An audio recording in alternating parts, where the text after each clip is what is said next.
Om Sri Sairam. Selamat datang dalam acara yang paling banyak diminati oleh pemirsa media Sai Indonesia, yaitu Mencari, Kebahagiaan Sejati. Bersama saya, Loh Dwi Agustini, yang akan menemani para bakta terkasih untuk melakukan perjalanan dengan penuh melodi bhajan. Topik kali ini adalah lanjutan dari topik sebelumnya, yaitu aspek penghayatan dalam bhajan. Minggu ini kita akan membahas aspek Sankeertana dalam bhajan. Pasti penasaran kan? Langsung saja kita saksikan video berikut ini. Sai Ram. Imagine you're driving your car one night on a highway. There is nobody else around and it is pitch dark outside. But you don't have to worry because you have your headlights. Fearlessly you can speed on as permitted. But then what if these headlights suddenly go off? Unable to see the bends and the turns, the ups and the downs of the road, you stand the risk of getting involved in an accident. And then there is nobody around as well for breakdown assistance. On the other hand, if you were traveling on a highway where there are hundreds of other cars traveling in the same direction, then even if your headlights go off, the headlights from the other cars provide sufficient light for you to navigate safely.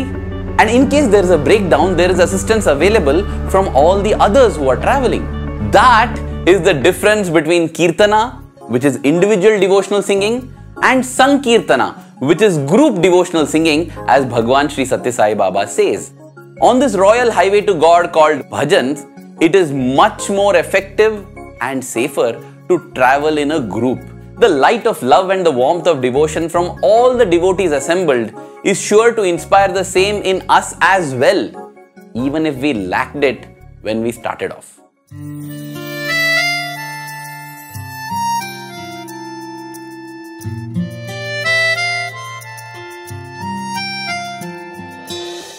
Look at all the other forms of sadhana. For example, yoga, dhyana, yajna, japa, pranayam. What they do is they only help the person who is doing it. Me doing yoga doesn't help another person. Me doing pranayama does not manage the breath of someone else. Whereas Swami says, in Sankeertana, someone else doing the Sankeertana can raise the consciousness of the entire mass.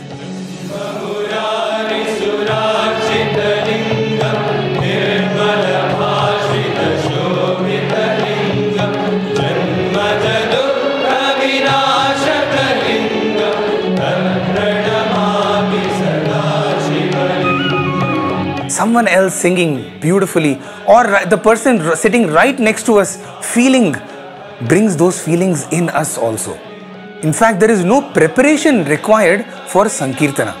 All that one has to do is to just have an open mind and heart and come and deposit himself or herself in that bhajan, and that's it. There is always safety in numbers.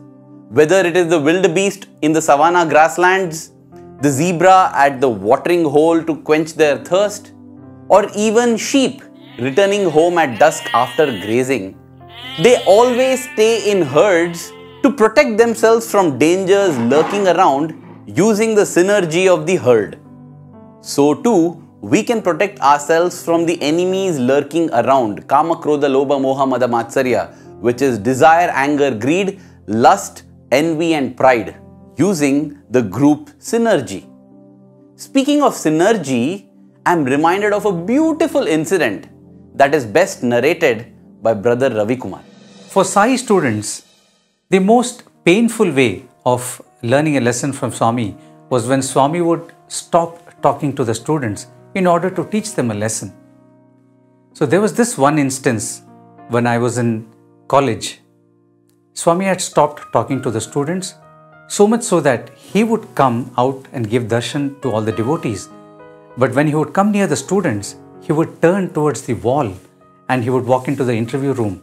And he would sit in the interview room and give 1, 2, 3 interviews.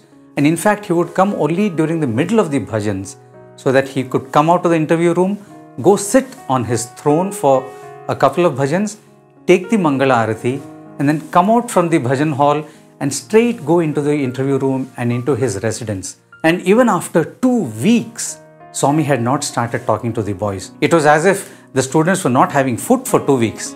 Some of the students took courage. They tried to go forward to Swami and then beg his forgiveness.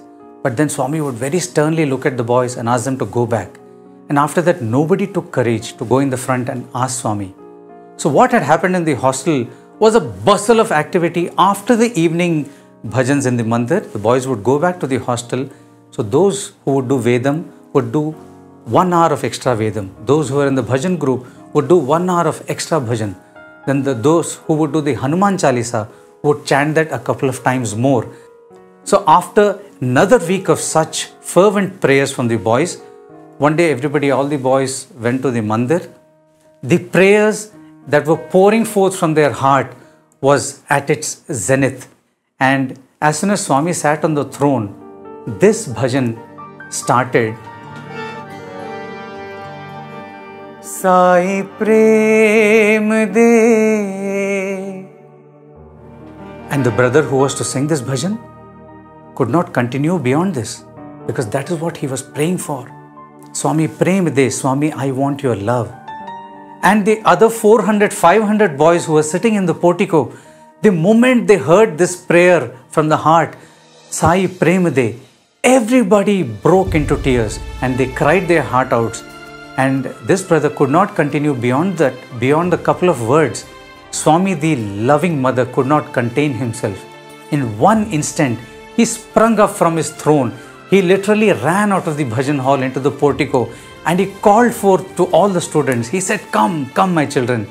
500 young boys with tears in their eyes rushing towards their mother, holding to his feet. And Swami was patting all the children around him and saying, no, there is nothing wrong. There is nothing wrong. See, I am speaking to you. I am speaking to you. Amongst the many kinds of Sankeertana that Swami refers to, yes, obviously the Bhava Sankeertana is one which is very endearing to our heart. For example, Mirabai was all about Bhava. In all her bhajans and all her Kirtanas, we can see that Bhava, that outpouring of emotion to the Lord. But there are 3 more Sankirtanas that Swami refers to. One is called the Guna Sankirtana. In the Guna Sankirtana, we extol the virtues and the qualities of the Lord. The purpose of chanting this Guna Sankirtana is to imbibe those very gunas in our own lives. Let's take for an example, Kamal Netra Sai Ishwara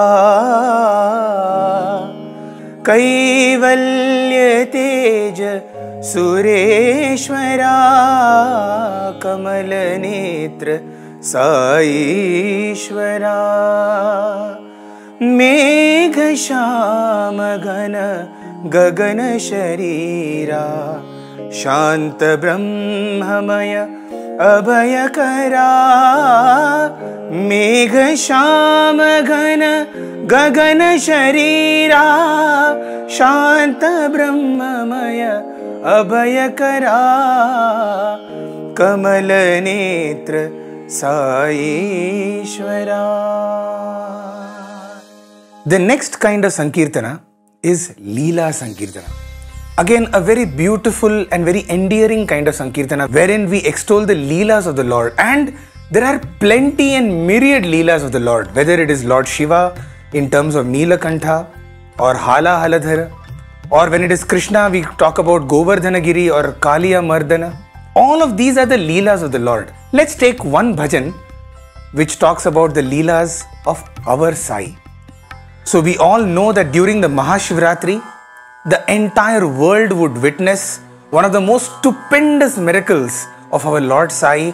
And while this lingam would emanate from inside the Lord, the entire Kulwant hall would reverberate with Lingodbhava Kara Lingeshwara Lingodbhava Kara Lingeshwara Paritishwara Mam Pahi Prabho Paritishwara Mam Pahi Prabho Pahi Prabho Mam Dehi Vibho पाहि प्रभो मां देहि विभो लिंगोद्भव करा लिंगेश्वरा. The fourth kind of Sankeertana is what Swami considers as the highest level of Sankeertana, and that is Nama Sankeertana, or chanting the name of the Lord. Well, to know more about this, you will have to wait for the next episode on Namasmarana. Thank you. Sai Ram. Para Bhakta terkasih, saya harap kalian menyukai video tadi sama seperti saya menyukai setiap detik dari tayangan video tersebut.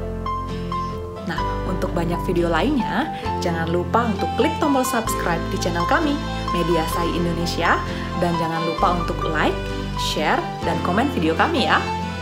Terima kasih. Sai Ram.